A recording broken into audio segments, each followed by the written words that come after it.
should wear the blue dress or the pink dress, I just have no idea what to wear. And maybe, since you're here, maybe you can just help me decide. I've just never been in a beauty pageant and I really want to win and I just don't know what will look best. So, I'll just try on my outfits for you, the ones that I'm trying to decide, and you can help me pick your favorite outfit. Okay, so here's the blue one. I really like it because it's really sparkly and there are lots of different layers and you can kind of spin around in it, and if there's dancing, that'll be so fun, but it doesn't go all the way to the floor, so I don't know, but this is option number 1.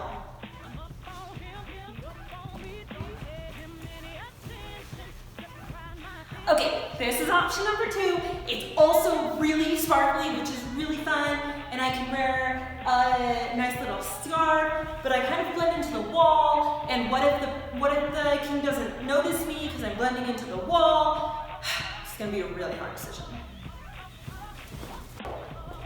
Then I was thinking, wait, what if the king just wants someone to hang out with and play ball? Maybe I should sport my Denver Broncos gear. So this is officially option number 3. Cast your votes right now. Option number 1, blue sparkles. Option number 2, gold sparkles. Option number 3, Broncos. All right, well, it's up to you guys now. I'll just wait for the votes to roll in, and then I'll decide which dress or jersey I should wear. Wait, did I even tell you what the beauty pageant is about? I can't believe I forgot to tell you. Okay, let me start at the beginning of the story. Well, hi. For those of you who don't know me, my name is Miss Corey, and today, believe it or not, we're gonna learn about a story in the Bible that sort of has a beauty pageant in it. The book is called Esther, which is the name of one of our characters. She's a girl, and her uncle is named Mordecai. Kind of a long, confusing name, so we'll just call him M.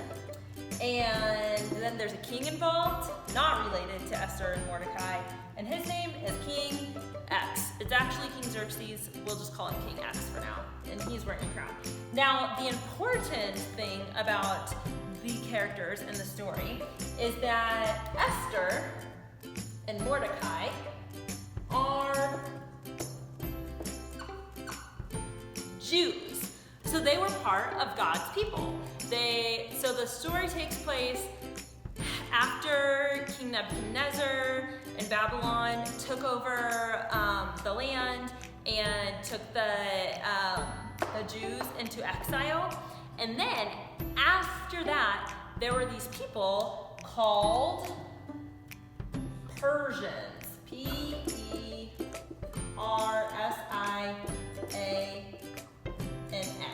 And then they took over the land, and most of the Jews had kind of scattered, but there were a few that were left. But the thing is the Jews and the Persians did not really get along. But as you can see, the king, the ruler of the land, was a Persian. So he didn't really like the Jews very much. Now, our story today, the book of Esther, which is in the Old Testament, starts when King X decides that he no longer likes the queen that he has and he wants a new queen.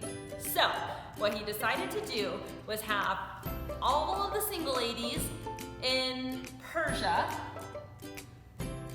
put on a beauty pageant. So, they all got their fanciest gold sparkly dresses, blue sparkly dresses. I'm sure some of them wore jerseys. And they came in front of King X, and King Xerxes, King X, got to pick who he wanted to be for his new queen. Now, if he would have known that Esther was a Jew, he would definitely not have picked her. But she kind of went on an undercover mission and dressed up anyway, put on her sparkly little dress, and turns out King X actually chose Esther to be his queen. Now, that's the first part of the story, which is all we're going to talk about today. Next week, you have to tune in because next week you're going to learn about the secret mission that Esther was on. Because as we know, God has a really big story, a really big plan for all of our lives, and he actually had a really big story and a really big plan for Esther and Mordecai and all of the rest of the Jews that Esther was going to complete on her mission with King X. Now, some other kind of shady things happened where right after King X decided, I choose you, Esther, I choose you. You can be the queen. And then she got her own crown. So right after all of that happened, Mordecai, she was pretty happy about it. Mordecai, Esther's uncle, heard some people talking about a really horrible plan to kill King Xerxes. And Mordecai was like, I don't think that's a good idea to kill the king. So Mordecai helped save the king's life by diffusing the plans that these other people had to kill the king. Now, that is the first and the second chapter of Esther. Like I said, next week, we're going to learn all about the secret mission that Esther was on, and we'll get to learn, did King Xerxes ever find out if she was a Jew? I don't know. You'll have to stay tuned for next week. The big idea for this week is that God always has a plan for our lives, and Esther and Mordecai were exiles in the land. They were the Jews, and the Persians didn't like the Jews. And then, all of a sudden, God decided that he was going to use Esther and Mordecai to save his people, his Jews. And we'll learn next week all about Esther's mission and the big plan that God had for his people.